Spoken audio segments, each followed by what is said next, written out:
according to the theory of evolution, the origin and development of the universe and all its systems can be explained solely on the basis of time, chance, and continuing processes. All living things have arisen from a single-celled organism. A second and opposing worldview is the concept of creation. According to the theory of creation, everything in the universe has come into being through the design, purpose, and deliberate acts of a supernatural creator. That means this creator created the universe, the earth, and all life on earth, including all types of plants and animals, as well as humans. On today's edition of Origins, we'll talk about human cloning.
Hello, my friends. My name's Don Chapman, and this is Origins, and we're delighted to have you with us today.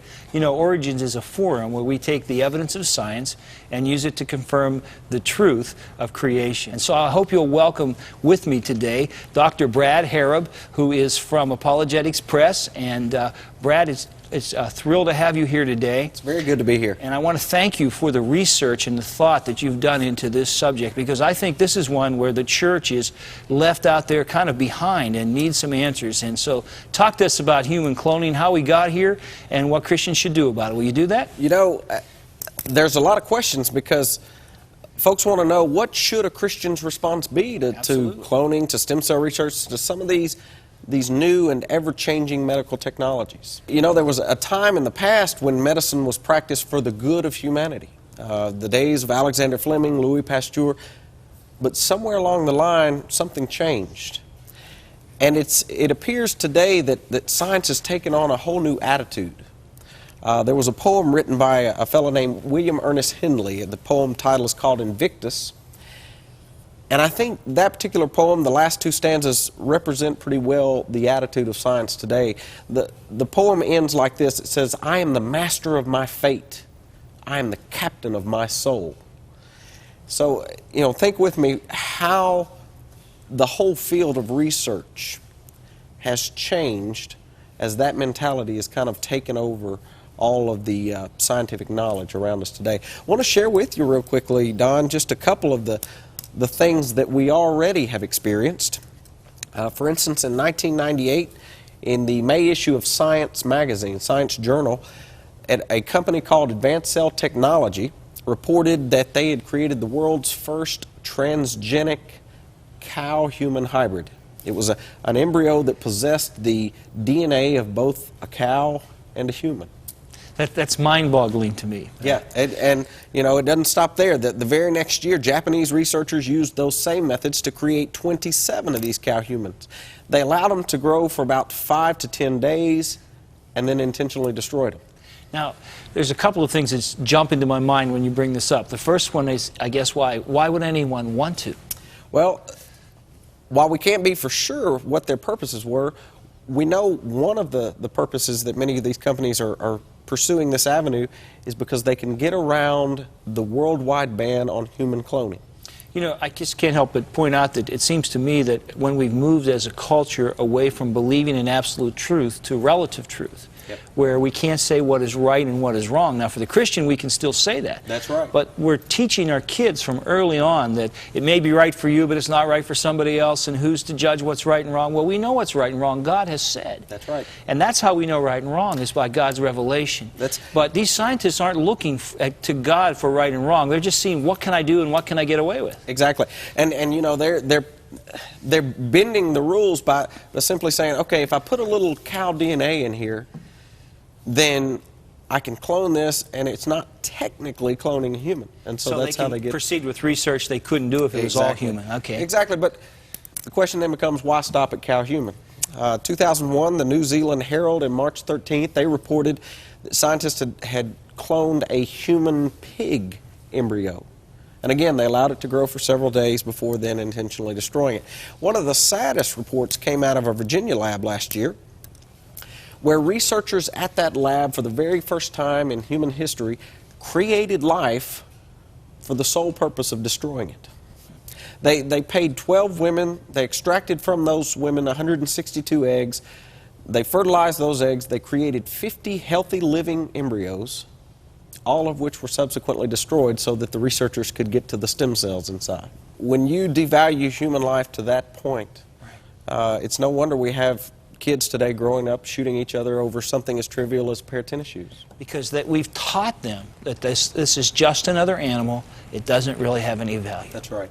I don't want to interrupt you, but show us what you got. Well, I was going to move on to the topic at hand today, and that is human cloning. Back 40, 50 years ago, the thought of cloning was purely science fiction. But today it's a reality. In fact, a fellow by the name of James Watson, he was a Nobel laureate. He was one of the co-discoverers of DNA. Right.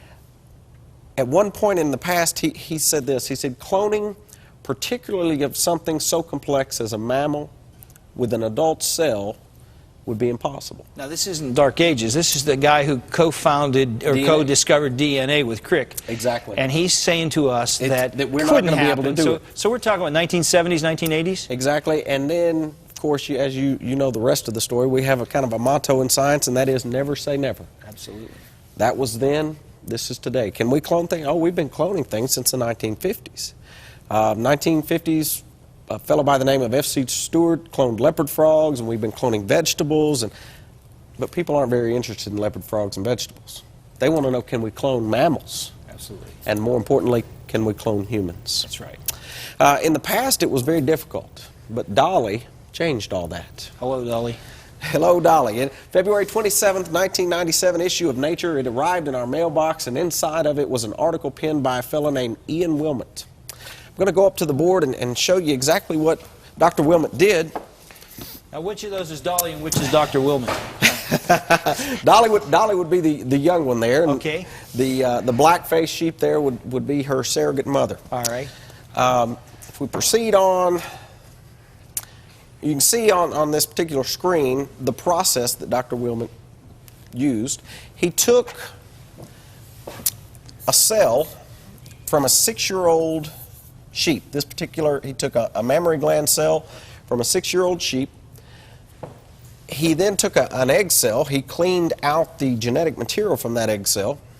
He put this 6-year-old genetic material inside. And after he had that in place, he did something kind of unique. He starved that particular cell.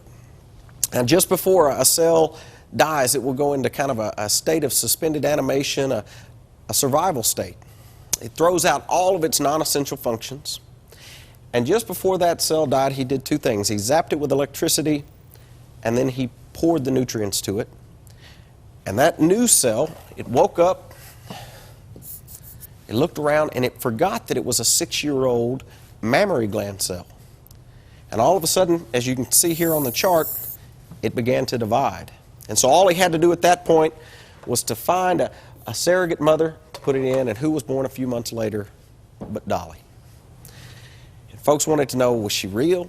And if she's real, is she fertile? Oh, she was real, all right. You might remember in 1998, she was bred to a Scottish mountain ram named David. She gave birth to a little lamb named Bonnie. The very next year, she gave birth to triplets. Wow. Since that time, and I'm going to have to look at my chart because this changes just about every month or two. Since that time, we have successfully cloned sheep, mice, cattle, goats, monkeys, pigs, cats, rabbits, horses, deer, and mules. Now, don't ask me why we would want to clone rabbits in the first place. I was going to ask you why would want to make more cats, but I'm not going to ask that. You go ahead. But the question then becomes, okay, if we can clone these creatures, and they're all mammals, right. From a biological classification, a human's a mammal. That's right. So the question then becomes, can we clone a human? And if we can, should we clone Those a are human? separate questions. Exactly. Christians need to understand that anytime science hands you a brand new out-of-the-box technology, that they need to realize, okay, what are the implications of this technology? Let's take a look for just a moment at exactly what are you going to get with a clone. If we were to take a cell from, say, Adolf Hitler and clone that cell, would we get another Adolf Hitler? Well, if you're asking, would it be somebody who would lead a Nazi regime? No. Would it look like Adolf Hitler? Yes. But would it be Adolf Hitler? So you're Absolutely. saying to us that we're shaped by more than just our genes. Exactly. Our experiences, our ethics, the people who teach us and speak into our lives and the things that we go through, they help to develop who we are as well. That's right. Even though evolutionists don't want us to believe so, we are more than just a bag of genes. Oh, absolutely. So, the question then becomes obvious. Should we as Christians do this? We have the technology.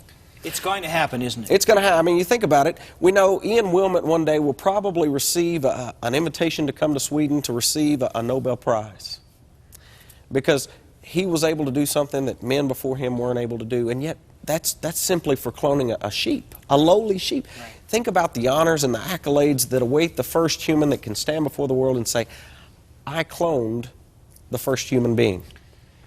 They're going to be trying. There's a race on. That's right. So the question is, should we do this?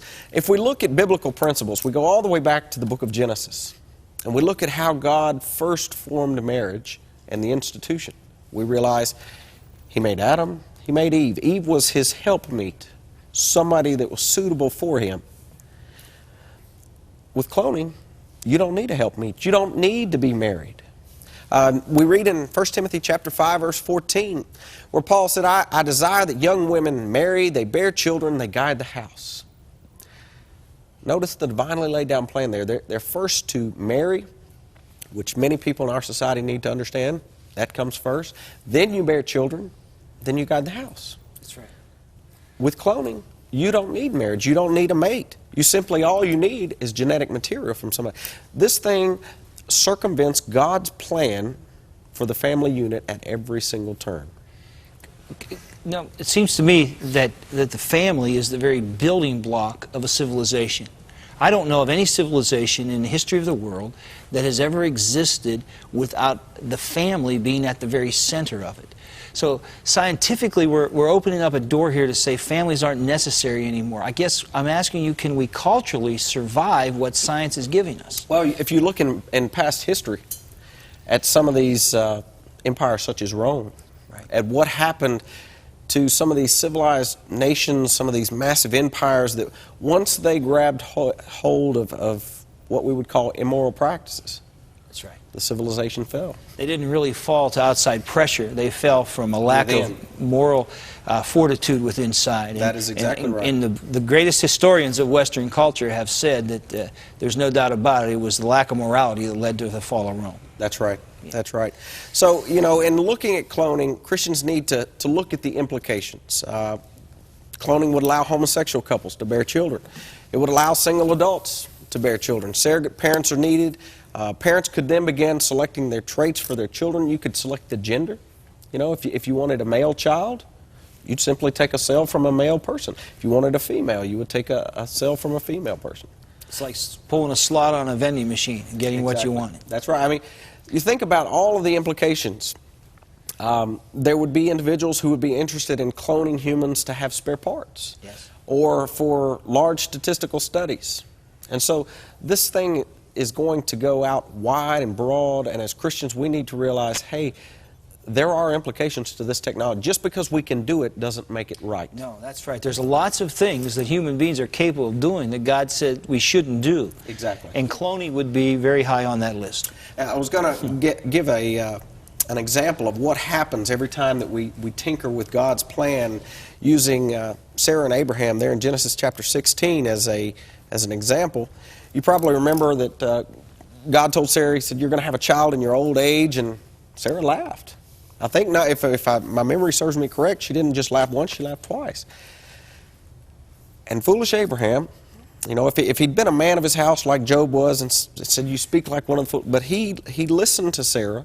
He went into Sarah's handmaid Hagar, and Ishmael resulted.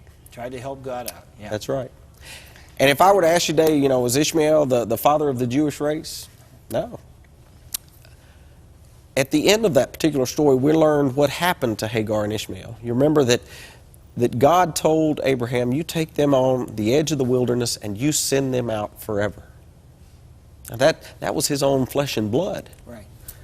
And yet that's what happens when we began to tinker with God's original plan.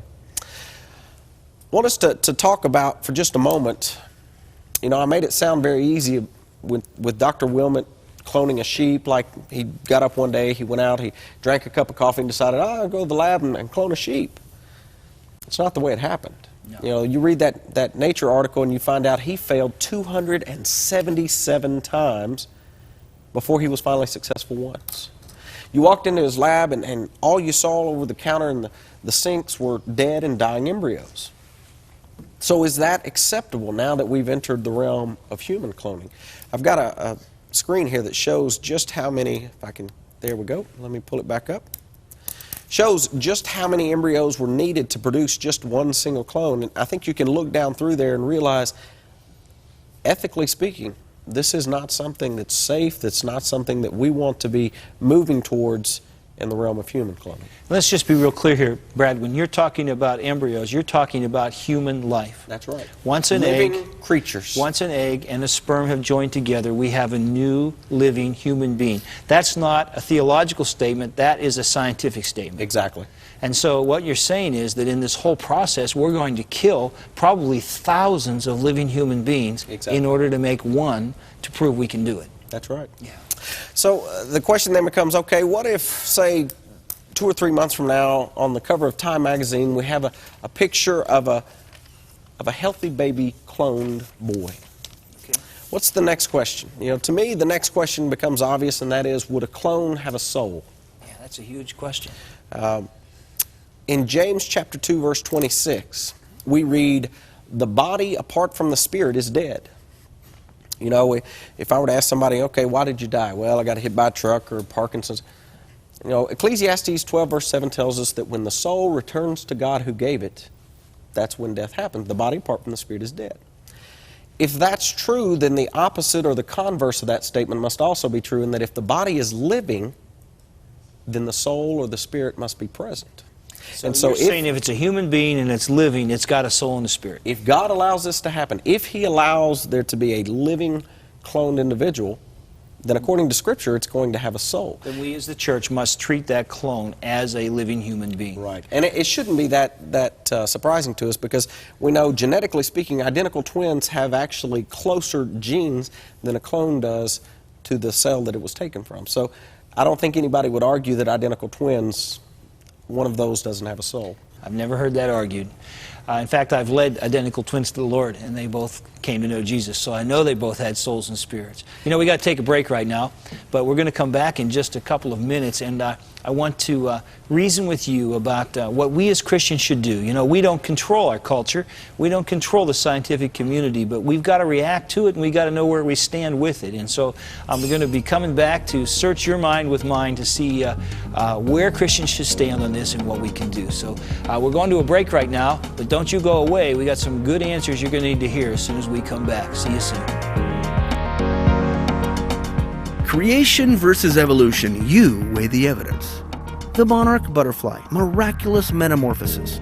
The monarch butterfly has some amazing abilities that any designer would be proud of. As a caterpillar, it increases its weight 2,700% in 20 days, ingesting only one type of plant, the milkweed.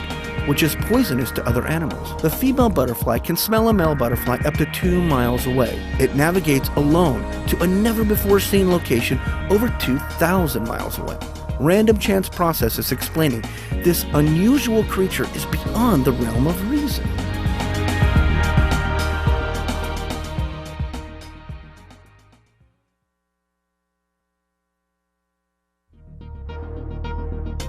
Today's guest on Origins, Dr. Brad Harrop, is also the co-author of several books, including The Truth About Human Origins.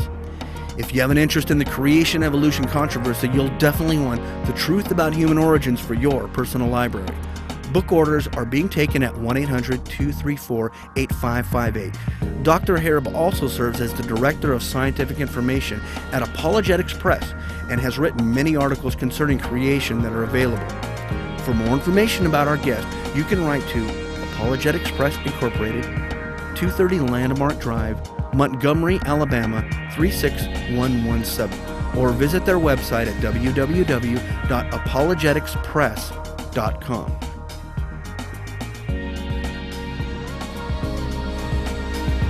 We're back from our break, and it's good to have you with us here on Origins. I'm Don Chapman, and I'm the host, and we have with us today Dr. Brad Harrop, and he is here talking with us about human cloning, and we've decided that it's probably going to happen because it seems after other mammals have been cloned, seems to be almost a certainty within the next few years we're going to be picking up Time magazine and meeting a cloned human being, and we've said that from everything we can learn from Scripture, that cloned human being is going to have a soul. Brad, where does this take us as a culture? What are your concerns in that whole area? Well, anytime a culture begins to devalue human life, they have obviously started down that slippery slope. You know, our country was founded on godly principles. I've got on the screen here, when our country declared its independence, it made note of there being a creator. It says, "We hold these truths to be self-evident, that men are created equal, that they are endowed by their Creator with certain unalienable rights, that among these are life, liberty, and the pursuit of happiness." And yet, we're acknowledging there was a Creator, and yet now we're toying with life. You think about that life in that Petri dish, it can't give informed consent. You know, it's pretty much at the subject to whatever those researchers want to do, and so there it lays. Wanted to ask the question, has our country forgotten God? You know, right before Moses, as he was warning the people before they went into that promised land, he warned them by saying, you know, before you get over there, when you all have eaten and you built goodly houses and your bellies are full, do not forget the Lord thy God.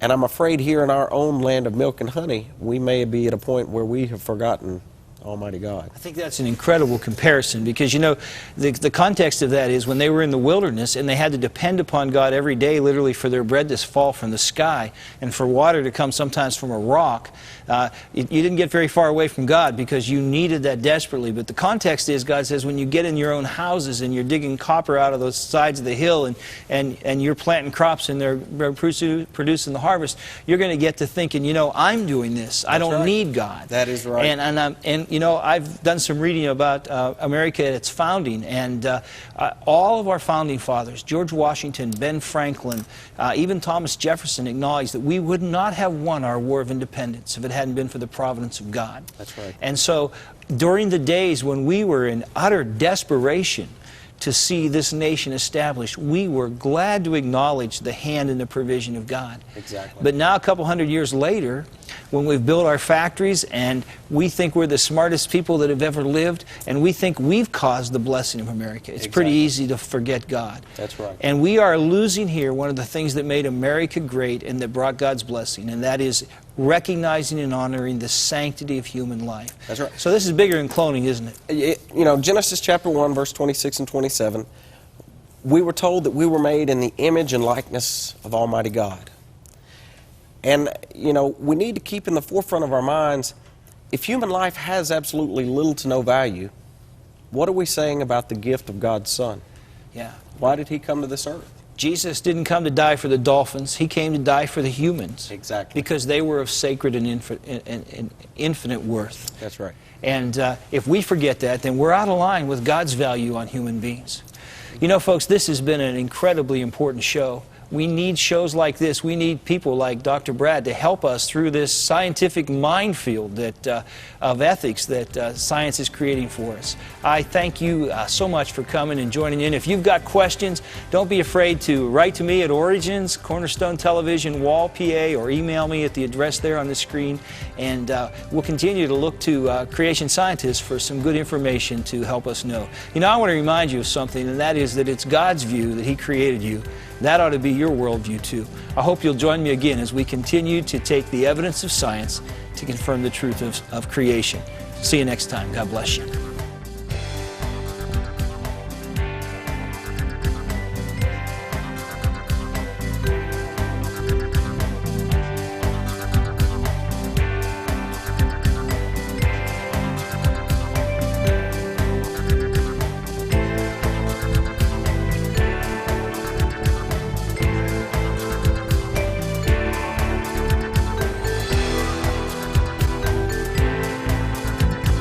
Thank you for watching this edition of Origins. If you'd like a copy of the PowerPoint information presented today, you can download a PDF file of program number 452 from our website at www.originstv.org.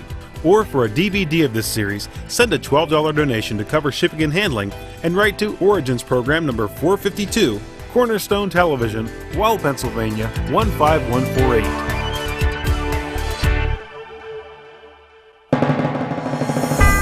Origins is made possible by the faithful prayers and the financial support of you, our Cornerstone Television family.